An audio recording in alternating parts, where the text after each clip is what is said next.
Hi everyone! October is Mental Health Awareness Month.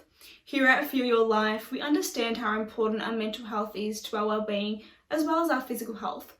That's why, for the month of October, we're going to be sharing lots of content across all our social media platforms on the link between nutrition and mental health. If you're someone who suffers from a mental health condition or poor mental health, then definitely keep your eyes open for all of that information. I'm sure there's going to be something that will be able to provide you with some help and guidance. Today, however, what I wanted to do was talk about the topic of non-hungry eating. And in the next video, I'm going to talk about some ways that you might be able to improve your non-hungry eating. Now, non-hungry eating can be referred to as eating for any reason other than true physical hunger. A lot of the time, this is due to our emotions.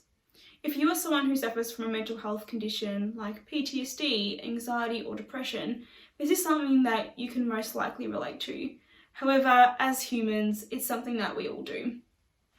During a state of depression or anxiety or PTSD, our body is under a state of stress.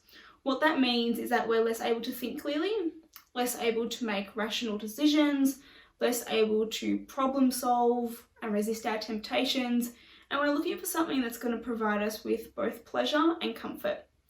That's where the food comes in, and it's typically those high sugar and high fat foods that we are craving and that provide us with that pleasure and comfort that we seek.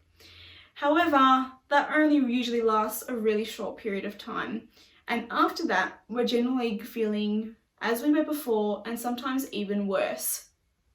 It's important to know that this is something that a lot of people experience, and it is something that you can definitely overcome. In the next video, I'm going to talk about some strategies that you can use to overcome or improve your non-hungry eating. Like I mentioned earlier, we're going to be sharing lots more content across all our social media, so keep your eyes open for that one, and I look forward to seeing you in the next video. Thanks, bye.